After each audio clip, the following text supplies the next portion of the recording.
주님의 은혜와 평강이 여러분 모두에게 함께하기를 소원합니다. 지난주는 날씨가 참 변화무쌍했죠.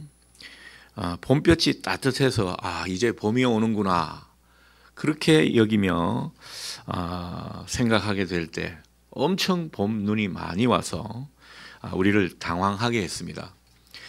항존직 수련회 때 웅길산에서 이 냉이를 이렇게 된장국을 끓여 먹은 게 엊그제였는데 갑자기 눈이 막 오니까 이 봄이 오다 돌아갔나 싶은 그런 생각이 들고 의아한 그런 마음이 들게 된 것입니다. 자, 그래도 봄눈은 봄눈인가 봐요.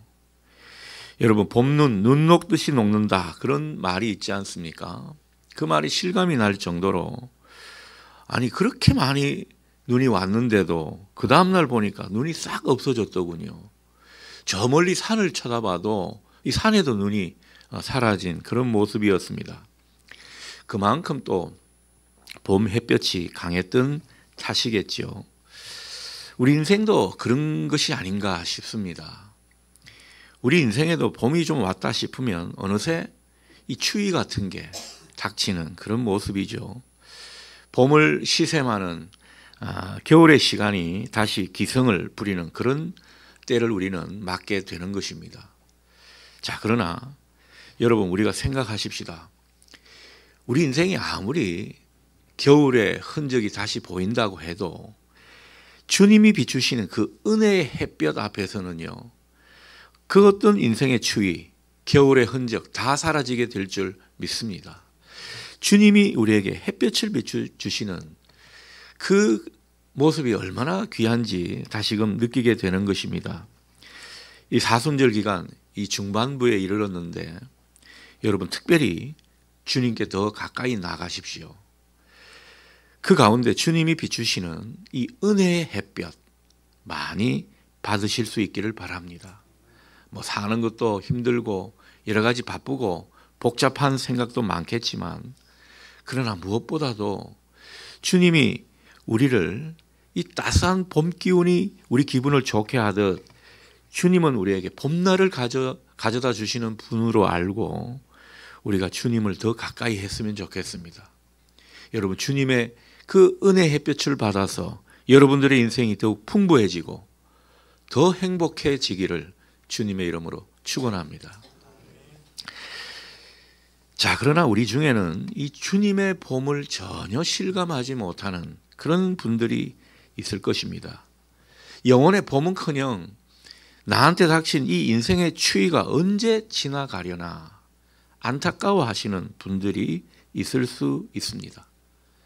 인생의 공고함과 여러 가지 걱정거리 때문에 전전반측하는 그런 분들이 우리 중에는 있을 겁니다. 오늘 본문의 시인 다윗이 그랬습니다. 다윗이 지금 광야를 전전하는 그런 때에 처해 있는데 여러 가지 걱정과 어려움 때문에 깊은 밤에도 잠이 오질 않는 겁니다. 그래서 이리저리 뒤척이는 그런 모습을 연상하게 합니다. 다윗이 지금 광야를 전전하는 때는 다윗의 아들 압살롬이 반란을 꾀해서 어쩔 수 없이 피난을 떠났던 그런 때로 추측이 됩니다. 자, 그렇다면 이 상황 다윗한테는 얼마나 힘든 시간이겠습니까? 반란을 해도 다른 장수가 하는 게 아니라 아들놈이 반란을 하는 그런 상황 말이죠. 그래서 다시 한번 이 광야를 전전하게 되는 그 시간은 그의 영혼도 그의 육신의 몸도 굉장히 공고한 때라고 우리는 생각할 수 있습니다. 하지만 이런 고통스러운 시간에도 다윗은 참 우리에게 모범적인 모습을 보여주는 것 같습니다. 세상을 바라보거나 사람을 의지하지 않았다는 것입니다. 여러분, 이 사실이 참 중요한 것 같아요. 이 다윗은 어디 도움받을 데 없나 기웃거리거나 나를 위로해 줄 사람 없나 찾아다니지 않았습니다. 그저 신세 한탄만 하고 그 자리에 눌러앉아 있지 않았고 저 왼수 같은 놈들 탓하면서 사람을 미워하는 데 시간을 허비하지 않았습니다. 대신 다윗은 전능하신 하나님을 찾았습니다. 그 하나님만을 간절히 찾았다라는 거죠. 마치 물도 없는 황폐한 광야에서 생수를 갈망하듯 그 하나님의 은혜를 간절히 갈망하는 모습입니다. 오늘 본문 1절 하반절 내용이 그 내용이죠. 오늘은 특별히 새 번역 성경으로 본문을 확인해 봅니다. 내가 주님을 애타게 찾습니다. 물기 없는 땅, 메마르고 황폐한 땅에서 내 영혼이 주님을 찾아 목이 마르고 이 몸도 주님을 애타게 그리워합니다. 여러분, 이 다윗의 심경이 느껴지십니까? 다윗의 정서가 여러분에게 느낌이 오냐라는 겁니다. 놀라운 것은 이렇게 하나님을 찾고 갈망하는 다윗에게 하나님에 대한 어떤 믿음의 확신 같은 것이 생겼다라는 것입니다. 이 믿음의 확신이 우리에게도 생기기를 바랍니다.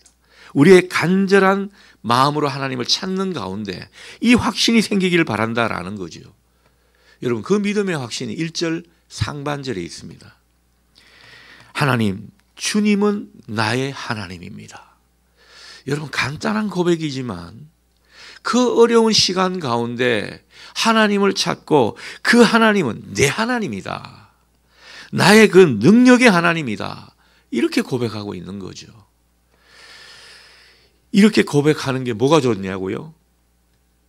그 고백이 자기 영혼을 위로하고 있는 것입니다. 여러분, 우리가 하나님께 어떤 고백을 하느냐가 우리 마음을 어떻게 보면 좌지우지할 때가 많아요. 다윗은 이 고백으로 말미암아 그 영혼이 위로를 받고 있는 그 모습을 보여주고 있는 것입니다. 여러분, 인생이 참 아이러니한 것이 걱정거리가 많고 번민이 가득할 때 그때는 뭔가 좀 이 머리 돌리는 거 쉬면 좋겠는데 그럴 때 오히려 더 여러 생각과 궁리를 하게 되어 있습니다. 가뜩이나 정신이 사납고 마음도 힘든데 머리를 막 굴리는 겁니다. 이게 사람이에요. 자신에게 닥친 문제를 딴에는 어떻게 해보려고 머리를 막 쥐어 짜내는 것입니다. 도와줄 사람 어디 없냐. 눈 시뻘겋게 뜨고 찾고 다니는 거죠. 하지만 오늘 본문의 다윗은 전혀 그런 모습이 아니었습니다. 다윗은 오히려 주님 전에 나아가서 두 손 들고 기도하면서 찬양하면서 이전에 주님이 베푸셨던 그 은총을 헤아리고 주님의 권능과 영광을 바라보았습니다. 2절을 보십시오. 자기가 주님의 권능과 영광을 보려고 성소에서 주님을 바라보았다고 고백하고 있는 것입니다. 어렵고 힘들 때마다 다윗은 어찌 되었든 간에 하나님을 찾고 그 은혜와 능력을 사모했던 모습을 우리에게 보여주고 있는 것입니다. 어렵고 힘들수록 자꾸만 하나님을 찾고 사모하는 이 모습 말이죠. 이게 다윗의 경쟁력입니다. 자, 그런데 4절을 보면 다윗이 주님의 이름을 부르며 찬양한다고 하죠. 손을 들어서 그 이름을 찬양한다, 이렇게 말을 하고 있습니다.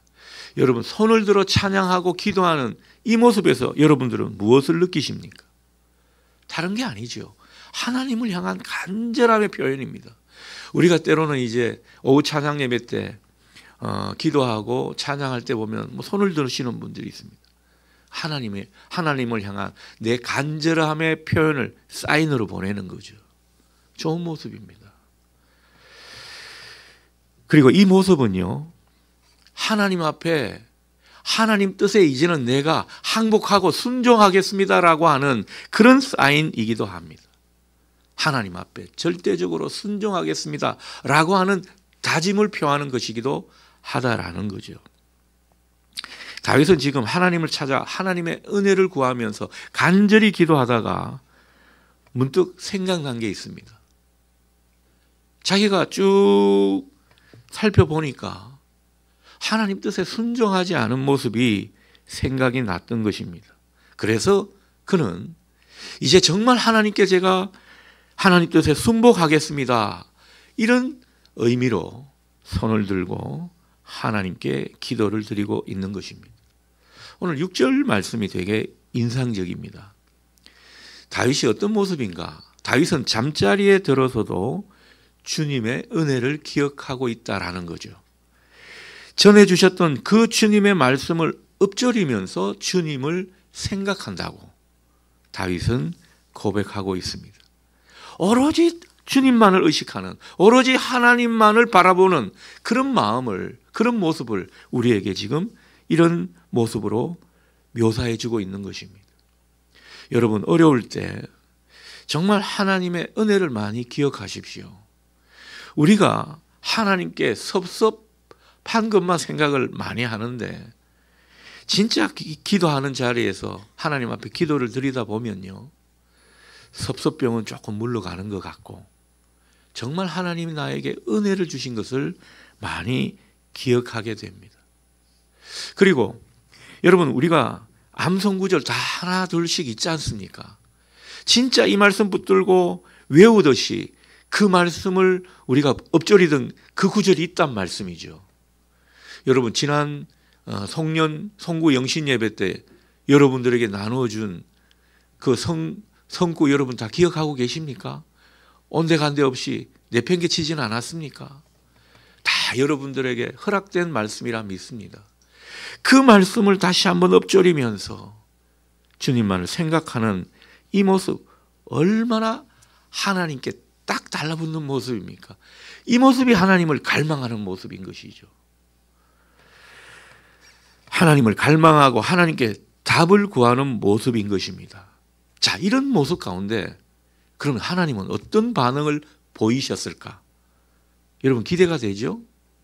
어떤 반응을 보이셨습니까? 5절을 보겠습니다. 내 영혼에 만족함을 주셨다, 이렇게 고백을 합니다. 그 영혼이 위로를 받고 힘을 얻어서 만족하게 해 주셨고, 그 만족하게 해 주신 상태로 하나님은 더 은혜를 주셔서 입술을 열어 기쁘게 하나님을 찬송하도록 이끄셨다라는 겁니다. 여러분, 이게 얼마나 큰 은혜인지 몰라요. 우리가 정말 힘들고 어려운 순간에 하나님께 기도했는데 내 마음이 평안해지고 내 마음을 위로하시는 주님이 찾아온 것을 느끼게 된다면 여러분, 우리의 시름은 굉장히 줄어들 것입니다. 문제가 있고 여러 가지 앞이 보이지 않는 상황에도 만족함을 얻게 되는 이 놀라운 은혜가 있다라는 거죠.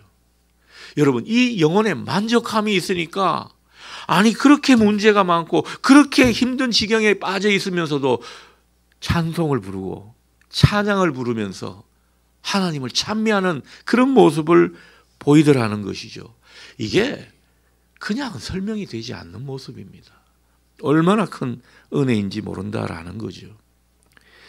여러분, 이렇게 은혜를 많이 얻을 수 있는데 사실 우리 시대는요, 어쩌면 하나님에 대한 갈망이 사라진 시대가 아닌가, 그런 생각도 일견 들게 됩니다.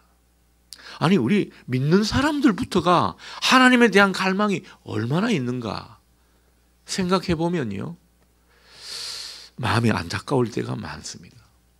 우리 영혼과 육신이 힘들고 고통을 느끼게 될 때 우리는 전능하신 하나님, 그 하나님을 새롭게 만나고 새롭게 믿고 새롭게 의지하면서 그것을 위해서 그 은혜를 갈망하는 이 모습이 무엇보다 중요한 것 아니겠습니까? 하나님은 그런 사람에게 분명 그 영혼을 채워주실 줄 믿습니다. 만족함으로 말이죠. 갈급한 자에게 생수를 주신다고 하셨습니다. 다시 말해서 갈급한 사람에게 성령의 충만함을 주신다라는 거죠. 여러분, 성령이 우리 속을 충만히 들어오셔서 지배하신다면 문제가 문제로 보이지 않을 겁니다. 문제가 있어도 하나님의 뜻이 있겠거니 비로소 생각이 든다라는 거죠. 특히나 우리 자녀 세대들, 정말 주님을 찾지 않는 이 시대, 하나님을 믿지 않는 이 시대에 우리 청소년들, 우리 자녀 세대들이 정말로 주님을 찾고 그 입술을 열어서 하나님의 도우심과 은혜를 구하는 그 기도를 한다면 여러분, 그 기도요, 얼마나 하나님이 들으시는지 모릅니다. 왜 그렇습니까? 아무도 하나님을 찾지 않고 아무도 하나님 앞에 기도하지 않는 그 다음 세대들 가운데 정말 구별된 모습으로 하나님을 찾고 하나님께 기도한다면 하나님이 그 기도 들어주시지 않으시면 하나님이 아니시죠. 우리가 어른들이 대신 기도해 줄 때가 많아서 그걸 잘 모르는데 정말 그 어린 영혼이 하나님 앞에 기도하게 될 때 하나님은 그 영혼에 그 어린 가슴에 만족함을 주실 줄 믿습니다. 그래서 우리 아이들이 힘들어도 기쁘게 그것을 감당하게 되는 거죠. 그리고 그 아이들이 하나님을 또 얼마나 찬양을 힘써 하는지 모릅니다. 그 모습에 하나님께서 또 영광 받으실 줄 믿습니다. 다 하나님 좋자고 그렇게 하시는 거예요. 자, 그런데 이제 좀 더 깊은 차원을 생각해 봅니다.